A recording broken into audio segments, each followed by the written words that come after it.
The disappearance occurred on a Tuesday. The sky in Tucson, Arizona, dawned clear with that almost white luminosity that the desert projects at the end of summer.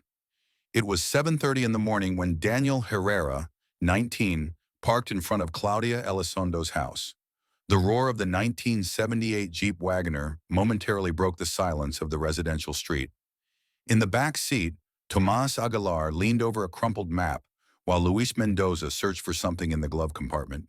They had been preparing for that excursion for weeks, a 3-day journey through the Tumacacori region near the border with Mexico.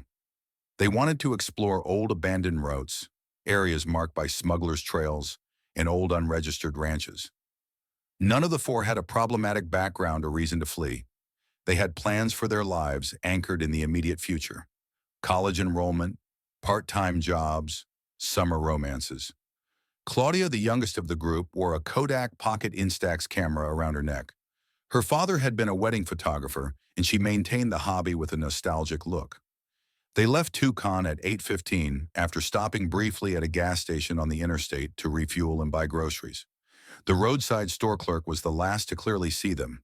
He later recalled the girl's contagious laughter, the driver's serious face, and a random phrase he barely caught: "We will pass by the abandoned ranch." Nobody asked which ranch. In that area, maps were not enough. The lands were vast, dotted with private properties, ruins, and nameless spaces recorded only in the memories of the local elders. That night, there were no calls or signals. The families thought they were in an area without coverage, as was common in those years. When the second day without news arrived, the parents began to get worried. The first formal missing person report was filed on Thursday, August 16th. Pima County Sheriff's Office has opened a non-priority preliminary case. 4 young people, 1 planned trip, no hint of conflict. Authorities reported disorientation, the possibility of a breakdown, and even an unreported route change. Daniel's mother insisted that her son would never act like that. He left me a list of the places they would visit and a kiss on the forehead as if he knew something. As Friday evening drew to a close, the first unofficial search was organized by the family members themselves. Some friends rented pickup trucks and hit the country roads with maps and flashlights. They found no footprints. There were no signs of a camp, no trash, no recent tire tracks, and no lost property. Everything seemed swallowed by the dry and indifferent terrain of southern Arizona. On Saturday morning, a private helicopter flew over part of the indicated region. He flew low, crossing winding paths and dry riverbeds. No anomaly was detected. From the air, the trees looked like dark patches on the ground and bushes, barely moving shadows. The aerial search was repeated 2 more times. That week, nothing. The case began to cool down rapidly. For many, 4 young people who disappeared in the desert could represent anything: a planned escape, a hidden accident, a crime without witnesses. But for their families, the absence was an abyss that never stopped growing. And that first day, that Tuesday in August, remained suspended in memory like an invisible threshold. What happened next, or what never happened, sank into silence. During the first few months, the disappearance of Daniel, Luis, Tomas, and Claudia was treated with the mix of brief attention and distrust typical of the 1970s. The local press covered the case for barely a week, highlighting the young age of the missing persons and the mystery surrounding their journey. Radio bulletins were broadcast and flyers were placed at gas stations, cafes, and rural stations. But in a state where unnamed roads abounded and disappearances were mistaken for escapes, the case quickly dissolved. The police file was never officially closed, but was filed with the pending label, without evidence. The following years were marked by conjecture. Some suggested that they had crossed the border and fallen into the wrong hands. Others spoke of an untraceable accident in a territory without signs. There were even those who suggested that perhaps the young men had faked their disappearance for unknown reasons. No bodies, no vehicle, no witnesses, any version was possible. In the 1990s, there were isolated attempts to reopen the case. A retired former agent proposed exploring old sealed wells in the Nogales area. A tabloid television program contacted the families, but declined to continue when it learned there was no paranormal element. In 1997, a supposed psychic claimed to have felt presences near an abandoned road in the San Cayetano Mountains. The land was surveyed. Nothing. Meanwhile, life went on without them. Families grew old.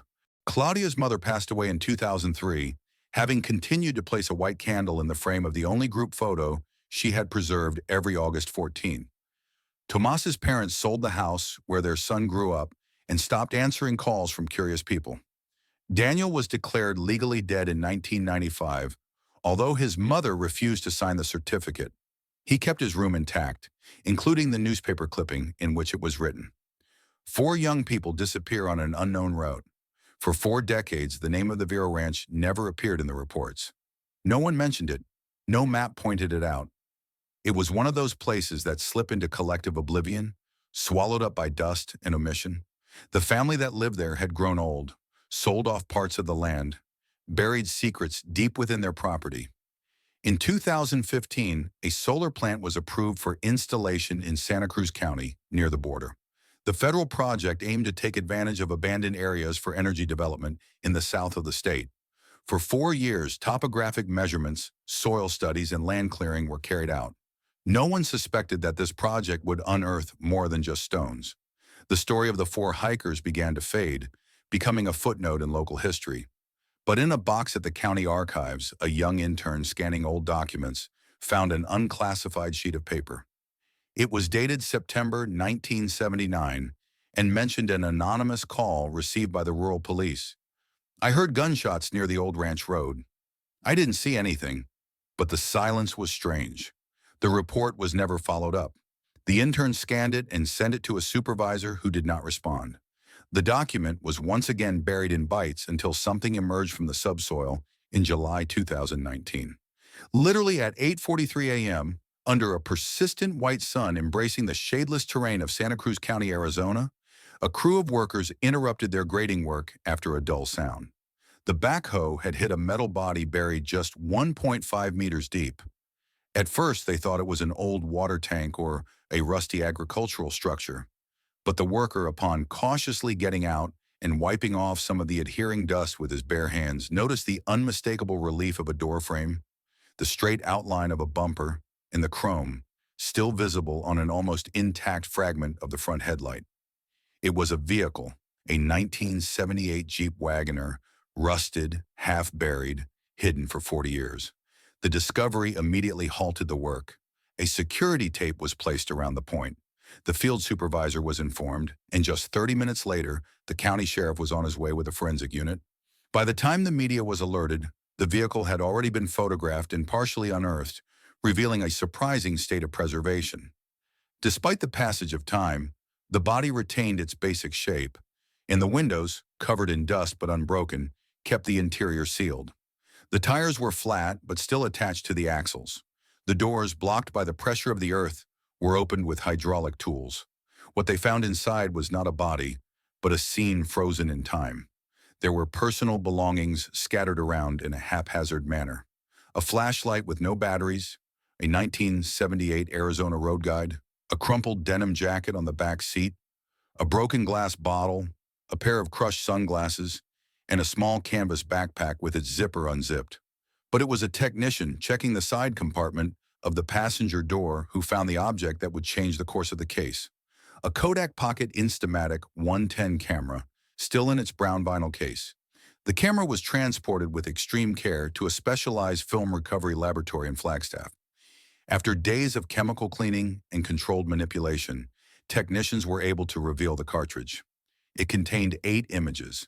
3 were clouded by moisture, 2 were blurry, but the other 3 captured sharp scenes, desert landscapes, a close-up of a rotten wooden fence, and a perfectly centered final image taken in the light of the setting sun. In it, 4 young people posed standing and smiling. Daniel Herrera, Luis Mendoza, Tomas Aguilar, and Claudia Elizondo were wearing casual clothing. To the left of the image, in the background, stood an aged wooden sign. The letters, although somewhat faded, were clearly legible. Vero Ranch. The impact of the image was immediate. The ranch name did not appear on current maps, nor did it appear in recent town records. But a more thorough search revealed that a property registered under that name existed in the 1920s and belonged to the Dever family. A lineage of French-Canadian origin settled for generations in Arizona. The property had been abandoned for decades, and access had been restricted by wire fences and private signs until the early 1990s. The enlarged and digitally analyzed photograph was submitted to the State Cold Case Archive. A facial matching algorithm yielded a 98% match between the captured faces and archive images of the young men who disappeared in Tucson in August 1979. There was no doubt those were the four hikers. The found Jeep also matched the serial number of the vehicle reported missing, and the ranch, invisible to the investigation for 40 years, now emerged as the epicenter. The family's reaction was restrained and devastating. Daniel's mother, still alive at 91, received the news at home, surrounded by newspaper clippings, yellowed letters, and a makeshift altar with her son's photo. "I never lost hope, but I didn't know it would hurt so much to know," she said through tears. The news generated national attention. Within a few weeks, the case was officially reopened. A large-scale forensic intervention was authorized. The Jeep was taken to a climate-controlled hangar in Nogales for analysis. The area of the discovery was sealed and declared a federal research site. During a thorough inspection of the vehicle, technicians found synthetic fibers in the glove compartment. On its inner surface, among the crumpled papers and accumulated dust, they found a lock of light brown hair stuck to the lining. A sample was sent to the state laboratory in Phoenix, along with fragments of partially burned fabric found under the driver's seat. Surprisingly, some of the material retained traces of biological material. DNA analysis matched a sample provided by Claudia Elizondo's sister. The vehicle, they now knew, had contained the four young men not only before, but probably also after their disappearance. From there, the circle narrowed. Forgotten files, incomplete reports, and unfollowed testimonies were reviewed. One of them, dated August 20th, 1979, recounted an anonymous call received by the rural police station. "I heard gunshots near Begot's ranch, then a long silence, as if there was no one left." The note was never investigated. Ranch name omitted. The agent who registered it died in 1987. The reopening of the case revealed that the last known owners of the ranch were two brothers, Wilfred and Mason Devereaux. The first had died in 2002. The second, still alive, lived in a rural nursing home in Sierra Vista. Both had a history of illegally carrying weapons and unconfirmed reports of hostility toward hikers. The ranch they discovered had remained in his name until 1991, when it was sold to a shell company with no registered activity. Authorities inspected the land of the old ranch. Ground-penetrating radar was used, search grids were drawn up, and drones were deployed. 3 kilometers northeast of the point where the Jeep appeared, an underground disturbance was identified. The slow and controlled excavation revealed a pit roughly sealed with stones and lime. Inside, human bones, a fractured skull, scattered vertebrae, fragments of a white t-shirt, and a damaged wristwatch. Daniel's mother recognized the watch. The lab-confirmed DNA was also his. Where were the other 3? Why was Daniel buried far from the vehicle? Why only his body? Theories began to proliferate, but a line began to consolidate.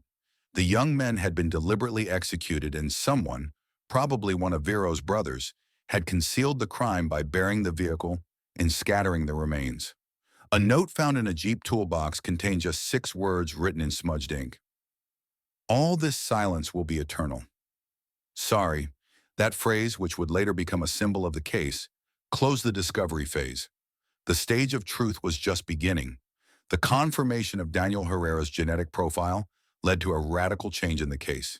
He was the first of the 4 young men to be identified with biological certainty. After 4 decades of disappearance, at noon on August 5th, the immediate closure of the entire perimeter where her body had been found was ordered. The area was cordoned off with black and pale yellow tape. The sun beat down mercilessly on the open desert of Santa Cruz County. The dust kicked up by the forensic trucks barely allowed the horizon to be seen, and yet, in the midst of that silent cloud of heat and earth, something had definitely broken. Silence no longer protected anyone. The Devereaux Ranch, until then a footnote in local history, became an active crime scene under federal control. More than 30 experts, anthropologists, ground-penetrating radar technicians, forensic excavation experts, and a complete forensic bioarchaeology team dispatched from Arizona State University were mobilized. Every tool that entered the place was cataloged. Each sealed bag was numbered. Every bone fragment, every button, every fiber rescued was documented with obsessive neatness. The land was divided into 89 quadrants. Quadrants 1 to 9 covered the area where the Jeep appeared. The following: the perimeter of the abandoned ranch. Excavation was carried out in 12-hour shifts for 5 consecutive days. In Quadrant 12, next to a dry mesquite tree, a piece of blue, half-burned cloth with white edges the size of a scarf was found. She was photographed and sent to Phoenix. On the reverse, under the Olin, the restorers found the initial C embroidered in red thread. Claudia's sister recognized it as part of a garment she had worn since she was a teenager. In Quadrant 16, a silver earring worn by Rust was found. It matched the ones Claudia was carrying in the photograph of the developed cartridge. Half a meter under a layer of artificial gravel appeared a split belt buckle with the inscription Tylar engraved on the inside. It was found among tangled roots that probably prevented the piece from going deeper. The pattern was slowly emerging. It wasn't a mass grave, it was a deliberate fragmentation. In parallel, the Jeep Wagoneer was taken to a sealed forensic hangar in Nogales. The vehicle was completely dismantled under the passenger seat upholstery. A technician found remains of human tissue attached with fragments of dried blood. A partial DNA profile was extracted. The sample was not sufficient to confirm direct identity, but the mitochondrial chromosome matched Luis Mendoza's maternal lineage. A more disturbing object was found under the gearshift: a deformed .38 caliber bullet casing with no visible markings. It was not registered in any state or federal database. Technicians inspecting the rusty trunk structure detected an anomaly in the left side cavity. Upon disassembling it, a small metal box wrapped in cloth emerged. Inside were 3 objects: a closed knife, an unlabeled cassette tape, and a broken crucifix. The tape was sent to a laboratory specializing in audio restoration. The knife, rusty but still recognizable, had an almost erased inscription: LM. The simple wooden crucifix with a metal rim was placed next to the personal belongings that were slowly beginning to form a nameless altar. At the same time, the focus of the investigation shifted to the ranch's last inhabitants, Vero's brothers. Wilfred, who died in 2002. Mason, 87, is still alive, a resident of a nursing home in Sierra Vista. His name appeared in county records as the owner of the land until 1995. On August 10th, under court order and with medical support, a team of prosecutors and experts visited him. Mason was not questioned as a suspect, but as a key witness with cognitive impairment. The interview began in silence. Mason greeted them in a bathrobe, sitting in a wheelchair. When I showed him the enlarged photograph of the 4 young men in front of the ranch sign, he remained impassive, but after a few minutes his lower lip began to tremble, and he murmured. There were 4 of them. They said they wanted to camp. Wilfred became nervous, then fell silent. A doctor present suggested stopping the session, but the prosecutor requested to continue.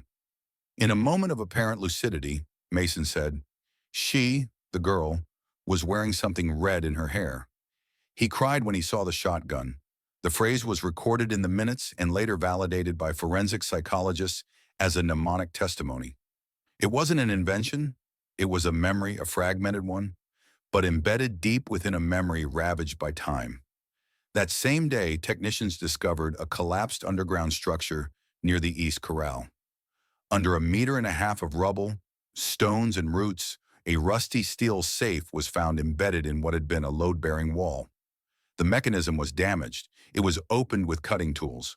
Inside were documents, torn photographs, 2 unfired shotgun shells, and a spiral notebook with torn pages. On the back cover, a phrase written in a childlike hand: "Silence is safer than scandal." The notebook also contained an incomplete list of names, including Daniel, Luis, Tomas, and Claudia. On the right symbols, a cross, a downward arrow, a crossed-out line. The expert interpretation was that it was a kind of improvised record, a brutal way of marking what had happened without writing it down explicitly. The prosecutor who received it declared, "This notebook is not a confession, it is a tomb in paper form." The media began to arrive, first local reporters, then national correspondents. The case was already a topic of conversation on newscasts across the continent. The image of the four young men, enlarged and pasted on the rusty fence of the ranch, became a symbol of a generation lost in the desert dust. The question that began to run through everything was a single one. Who gave the order to disappear them? The progress of the investigation revealed an increasingly disturbing pattern. This was not an isolated crime or a tragic confusion. It was a meticulously concealed execution, blessed by the local authorities of the time and silenced by an organization that had preferred to bury questions rather than seek answers. What began as the search for a missing Jeep was now transformed into the reconstruction of a pact of silence. The cassette tape found in the safe, restored using acoustic reconstruction techniques, contained 14 minutes of recording. In it, a deep, broken male voice recounted the events of a night with no precise date. He said, "Claudia began to pray. The sheriff wouldn't get out of the car. He said the dust would hide everything, and so it did." Daniel looked up at the sky. Louis wouldn't close his eyes. Tomas didn't run. They just accepted. The pauses were long. In a final section, it was clearly heard, "We're not saved now, but the ranch is. The ranch won't die for four kids. The ranch is older than they are."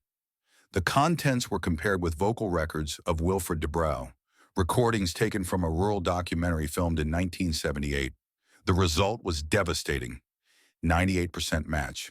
The prosecution presented it as a posthumous confession of context, a rare legal device, but admitted as symbolic evidence when the perpetrator of the crime is deceased. The confession was the missing piece. With it, prosecutors prepared a formal post-mortem indictment against Wilfred Devereaux, Roger Devereaux, the then sheriff, and a third name that emerged from the reviewed files. Elias Strong, a sheriff's deputy in 1979, still alive, a resident of a gated community in Bisbee. Subpoenaed to testify, Elias denied everything. He said he didn't remember. He said he didn't know. He said that in those days he only filled out forms, but his signature appeared on the document that canceled the search request for the ranch just 3 days after the disappearance.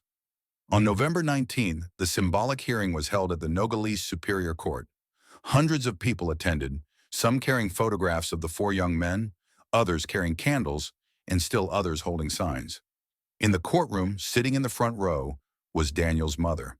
Beside her, Claudia's niece and Tomas's younger brother. The hearing began at 10 a.m. The judge, a man with a stern face and a calm tone, explained the symbolic nature of the proceedings. This court cannot condemn the dead, but it can name them. It cannot punish the absent, but it can name the damage. The forensic summary was read, along with the full report of the findings, the bone fragments, the recovered belongings, and the notebook with the names. Then the prosecutor projected the original photograph on the screen. The four young men stood in front of the ranch sign with the sun setting behind them, hope still intact in their eyes. The image remained lit while the prosecutor narrated the minute-by-minute story of the crime, from the entrance to the ranch, the confrontation, the intervention of the sheriff, the informal order, the execution, and the dispersal. At noon, the judge issued a symbolic sentence, declared the moral and legal responsibility of the three men mentioned, and urged the state to assume its share of the blame. Delayed justice is no less justice, but it demands something more: memory. After that, he asked the courtroom to observe a minute of silence. It was such a profound minute that not even the Soyosos interrupted it. 2 days later, the governor signed the decree expropriating Beers Ranch. The land was officially handed over to the State Commission of Historical Memory, and the creation of a public memorial, the Youth Memory Center Against Forced Disappearance, was announced. The project would include a permanent archive, a garden with the names of the disappeared, an exhibition room where the Jeep and the Kodak camera would rest, and a hall of silence with a perpetually lit lamp. On December 15th, in a brief intimate ceremony without official speeches, the cornerstone was laid. The families, prosecutors, experts, and dozens of high school students attended. The mother of Daniel, with a slow but firm step, took the original Kodak camera in his hands. He placed it on a stone pedestal covered by a glass case. Then he said in a clear voice, "Memory will not be buried here." He said no more. There was no need to. That day, as evening fell, the same image as always was projected onto one of the walls of the future center. Daniel, Claudia, Luis, and Tomas standing, unaware that this photo would be their last. At the base of the image, an inscription. They did not die by mistake.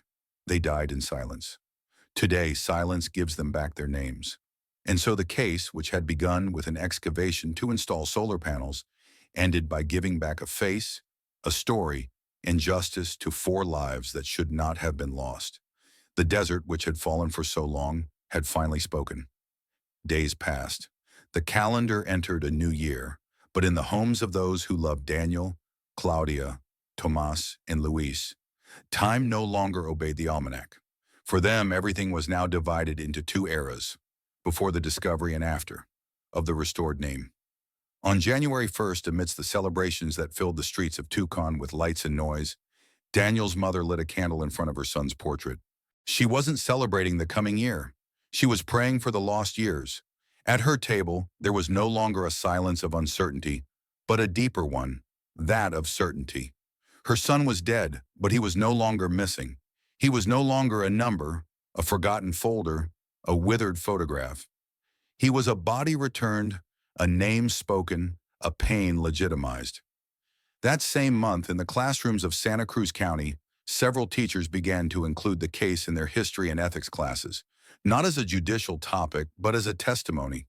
Brochures were printed and a school visit was organized to the property where the Memorial Center was beginning to raise its first walls. Some children, seeing the image of the 4 young men projected onto an improvised canvas, asked, "Why didn't you look for them before?" No one could answer without lowering their gaze. The case also prompted an institutional reform.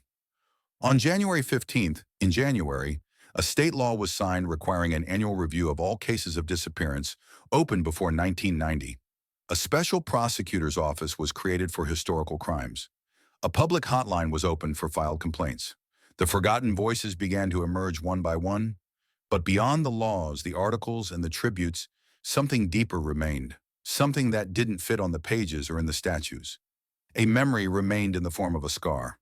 The people of southern Arizona began to speak of the 4 in the Jeep, not with fear, but with respect, like someone naming an altar, like someone praying in a low voice for that which can no longer be changed. But without remembering, one cold afternoon, January 28th, Daniel's mother returned to the ranch, walked slowly between the marked stakes, touched the stone where the Kodak camera rested with her fingers, and whispered a phrase.